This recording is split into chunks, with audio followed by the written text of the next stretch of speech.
Hello there, Don here for United Patriots of Michigan. Coming at you with current events and what we think about them. Just wanted to touch base today on this January 6th committee and what we think is going on with all this stuff. But before I get to my personal opinions, I got to touch on an article that I read in the Epoch Times. This is written by Conrad Black, and it states, it's rather extensive. I'm not going to get into the whole thing, but I want to touch base on a couple things. The headline on it is Conrad Black, the voters are not distracted.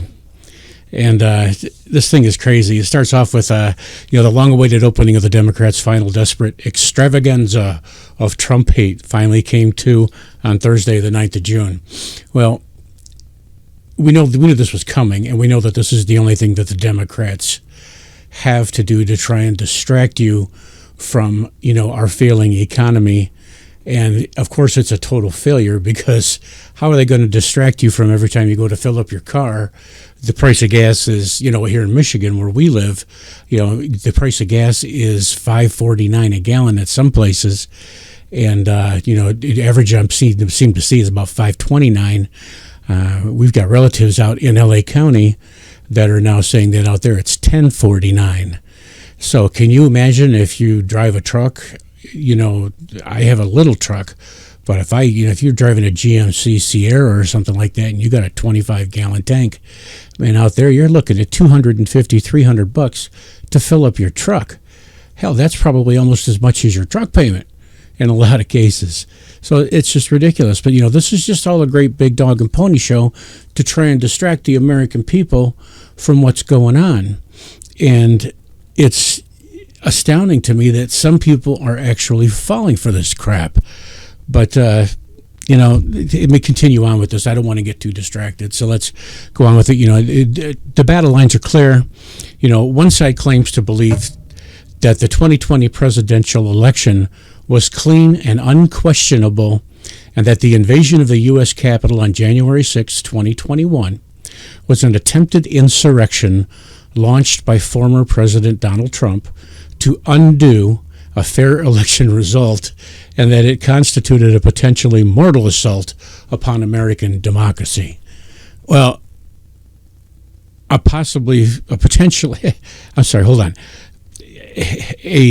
undo a fair election result. Now, anybody who has any common sense knows that this was not a fair election. If you haven't seen Dinesh D'Souza's movie 2,000 Mules, I wholeheartedly endorse it and wish that you would go to 2000mules.com and take a look at the video, look at the trailer. There's a couple places I know that you can look at it for free. I'm not going to endorse those or condemn them. I'm just going to say that if you do a little bit of research, you can see the movie out there. But the key thing here is that take a look at the movie. And if that doesn't tick you off, man, about the past election, nothing will. This side, meaning our side, regrets the indignities at the Capitol on January 6th, of course, but considers that Trump specifically urged a large crowd that he addressed on the morning of that day to act peacefully. Now, I've seen that video. Some of you have probably seen that video, and you know exactly what he said. He said to go and peacefully demonstrate. He didn't even begin to incite violence or anything like that. He and his political organization had absolutely nothing to do with, and certainly did not stand to gain from the invasion of the Capitol, and that the attempt to impute the inspiration for this hooliganism to Trump is just the last of the many outrageous and grievous illegalities committed by Trump's enemies during the election campaign, on election night, and subsequently. Okay, I'm just going to stick with this. I'm not going to get too ticked off here. Okay, everybody accepts that Joe Biden was legally inaugurated and is the president. But here's the key thing here. If fewer than 50,000 votes out of millions that may not have been legally cast, which Dinesh D'Souza's movie, again, 2,000 Mules, proves, flipped from Biden to Trump in Pennsylvania and any two of Arizona, Georgia, and Wisconsin, Trump would have won in the Electoral College. Now, I want to add to that Michigan, because Michigan was also on the line, and there are plenty of examples of Michigan and vote fraud. Matter of fact, we've had a couple people here locally get prosecuted for it, Macomb County and a couple other counties. And my wife and I travel extensively throughout Michigan, and I'll be honest with you, we did not see, prior to the election, we have a place up in northern Michigan. We live in southeastern Michigan, so we travel quite a bit up and down the state. And we did not see not one Biden sign until you got to like the major cities. Everywhere across what they call quote unquote flyover country, you didn't see a single Biden sign. Everybody was pro-Trump, and they still are. Matter of fact, we see more Trump signs flying now than ever before. Up by our cottage, there's Trump signs everywhere. Continuing, on the charges concerning January 6th itself, the televised hearings on Thursday night confirmed the vacuous artificiality of the anti-Trump case. It's acknowledged that no link has been established between the Trump organization and the rioters. It's now clear that the most destructive of the vandals who entered the Capitol didn't even attend the preceding Trump speech and used it as a pretext and went directly to the Capitol to form the vanguard of the advancing demonstrators. Now, we have a video on our website, UnitedPatriotsOfMichigan.com, that shows an actor, quote unquote, that we suspect was either CIA or FBI, breaking one of the first windows into the Capitol with a baton. Now, he is dressed head to toe in gear that looks like he's a Fed or a cop or something. I suspect he works for the CIA or the FBI and or Antifa. But he was definitely an instigator and broke one of the first windows at ground level that was allowing people to get in and was pulling on some of the glass. And right next to him stood another guy that you can see in the video saying, "Go in, go in, go in." And other people are saying, "No, don't go in, don't go in." None of those protesters that were there, from what I have seen, that were Trump supporters, were violent in any way. They didn't storm the Capitol. Those were actors. The police opened the doors and said, "Come on in," and they did. The research that I've done on this thing is pretty extensive. The videos that I've watched span probably hundreds of hours. I've got friends that have been personally tagged by some of this stuff, and it's just a total farce. It's unbelievable. So go on our website, again, UnitedPatriotsOfMichigan.com. We're also, you can go to our Facebook page, or you can also go to our parent company, which is the Patriot Media Group, where United Patriots of Michigan is a subsidiary thereof, and take a look at these videos. They're all on there. So going back to the article, hundreds of arrested people were held in solitary detention for many months and were undoubtedly subjected to the customary techniques of American prosecutors, threatening draconian sentences but promising extreme leniency and a guarantee against any possible suit for perjury if the targeted suspects can produce inculpatory recollections of use to the prosecutors. Even this notoriously abusive and widespread failing of the American criminal justice system didn't produce anyone who alleged any significant improprieties against Trump or his campaign. Layman's terms, nobody ratted anybody out. And some of those people, if you watch one of our team members, Cam Savage, she has a video out talking about this, and some of those conspirators are still in jail. They haven't even been brought to trial. Now, last time I checked, the Constitution requires that we get a fast and a fast trial. You get it. I can't think of the word right now. It's eluding the expedient trial or something like that. That allows you're supposed to be able to get immediate trial. These people have been held for 16, 17 months, 8 to hell more than that now. 17 months, and still haven't been brought to trial. And the few that have, I think there's 2 or 3, have been sentenced on stuff that is absolutely ridiculous. Hopefully the appeals will continue. I'm going to skip some of the article. I'm not going to go to it. This part I liked. The committee itself has no legitimacy. House Speaker Nancy Pelosi, Democrat from California, churlishly rejected Republican House Minority Leader Kevin McCarthy's suggested delegation, meaning the people that they were supposed to keep it bipartisan. And the Republicans she appointed are the 2 most outspoken Republican Trump haters in elective office, Adam Kinzinger and Liz Cheney. Those 2 rhinos are the only 2 that got on the list. Now, I'm telling you, mark my words, both of those are probably, we know they're not going to a good medicine, and neither of them is likely to be in elective office after next January. They're both going to probably be voted out, but I wouldn't be surprised if we see them come back as either lobbyists or even running for the Democratic Party on their ticket come November. Well, we'll see what happens there, because obviously them both being rhinos, we know that they're not acting in the country's best interest, number 1, and number 2, they're not performing as Republicans. Excuse me. Continuing, the Democrats on the committee constitute a vanguard of the anti-Trump Congressional Assassination Squad.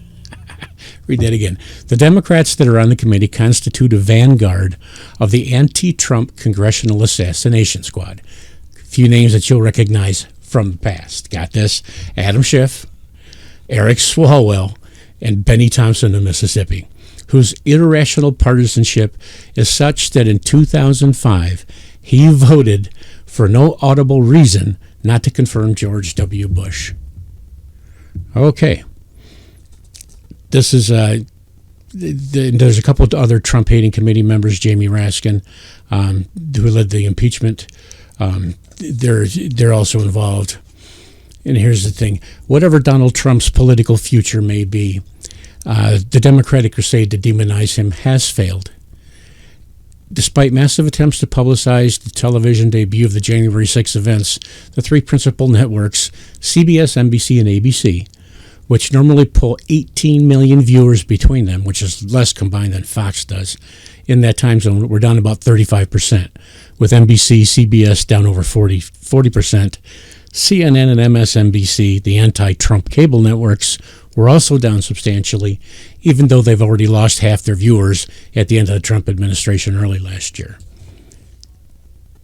The 3 networks, CBS, NBC, and ABC, which are basically extensions of the Democratic Party, which we all know, are, if not bankrupt yet, are on the verge of going bankrupt. They're probably going to be snapped up by George Soros for pennies on the dollar, and they're going to continue with the propaganda.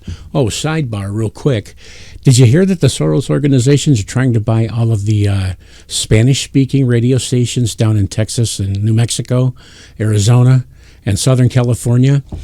I think they're buying 14 of them or something like that. They're being met with some resistance, but they're trying to get the Spanish-speaking stations because the Democrats have lost so much of the Latino vote that they're trying to get the Spanish-speaking stations so that they can continue to give them propaganda to try and keep them to the Democratic Party. I forget the exact statistics, but I think they're down to like 22 or 24% with the favorable opinion in the Latino community, where they were at like 78% or something like that. I mean, I forget the exact numbers, but they've lost huge swatches of the Latino vote. Matter of fact, I'm going to do another video on someone who won down in Texas, Republican Mayra Flores. She flipped a U.S. House seat in a special election. She's the first Republican voted in Rio Grande Valley. And that was phenomenal. But I'm sorry, I digress. Back to the article by Mr. Black. It's true that the American democracy is under some threat, but the revelations of Hillary Clinton allegedly masterminding and Barack Obama approving the Trump-Russian collusion fraud, which was we all know, we called it back then, that it was total crap. We said it then, and we're still saying it now. Of course, now it's being proven, but too late to do anything about, and nobody will probably get punished for it. But we know now that what we thought then is true. Anyways, allegedly masterminding the Russian and the frenzied Democratic allegations that a sensible verification of ballots with the great majority of the country favors constitutes a return of Jim Crow, the Klan, and slavery itself, demonstrate that the Democrats and not the Republicans are the source of it. Now, if you do your research, again, I'm going to condone that you do your own research on this. The Democrats were responsible for Jim Crow. Democrats were responsible and primarily formed the Ku Klux Klan. And they were also the ones that initiated and tried to keep slavery in the United States, voted against the abolition of it. Okay, going to his point about the whole thing, the voters seem not to be distracted, and they will not be distracted by a spurious revival of the abortion issue. Now, it's another thing that they're trying to smokescreen everybody to try and hide the fact that they're failing on every policy level, on everything that they've tried. They have nothing positive going for them. They have nothing to fall back on. Now, I did a video on abortion, Roe versus Wade. Again, it's on our website, UnitedPatriotsOfMichigan.com. It's on our Facebook page by the same name. It's on our Facebook page under the Patriot Media Group. It's also on Twitter on the same Rumble. You can find us on Rumble. Take a look there. The whole point being here, this January 6th committee is a fraud. It's nothing but a smokescreen to try and get you not to pay attention to what's going on. Obviously, it's not going to be effective because no matter how much smoke they blow up people's skirts, when you go to that gas pump and you stick in your credit card and you fill up your car and it's $100, whereas 18 months ago it was $60 or $40. In my case, my truck filled up about 44. Now it's 75, 80. Gas has more than doubled. They can't cover that up. They can't hide that.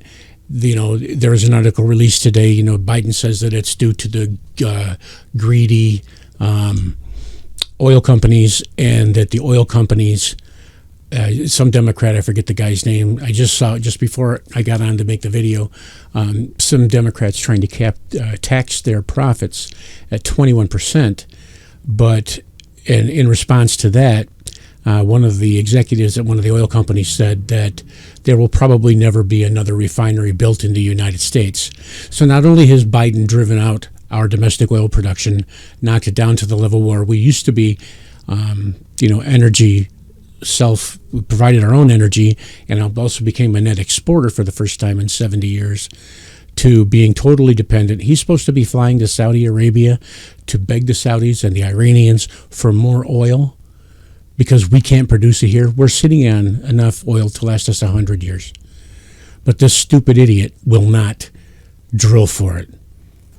Again, I'm going to urge you, call your senators, call your congressmen. If you don't know who your senators or your congressmen are, feel free to email me through the website, don@unitedpatriots.com. You can email us at freedom.michigan@gmail.com. Drop us a line on Facebook, drop us a line on Twitter, drop us a line on our webpage, do whatever you want to do. We're still working real hard on trying to get that webpage up to where you can download some videos. I've had a few people contact us and say, I'd like to put something up on your site. How do I do it? We're working on trying to get it done. It's a big give and take thing with the web developers and trying to get it to the point. Well, that's enough for this thing. I've already gone on for 20 minutes, so I will sign off here. Again, special thanks to my co-conspirators, Andy K., who's going to be producing the video, and to Cam Savage, who's out there beating the streets with us. Keep watching for more. We'll have more and more as time goes by. It's going to be a really interesting election. Don't forget to vote. I don't care what side you vote on, but by golly, get your butt out there and vote.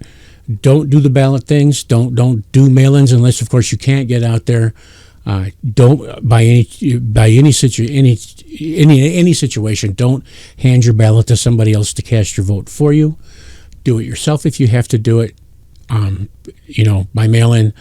Otherwise, get out there and vote, man. We got to turn this thing around. We got to get these Dems the hell out of office, and we got to get these rhinos, and you all know who they are, and they know who they are, and they better be running scared. Get them the hell out of office, too. We got to vote them out because that's the only way we're going to turn this country around. All right, this is Don for United Patriots of Michigan, signing off. See ya.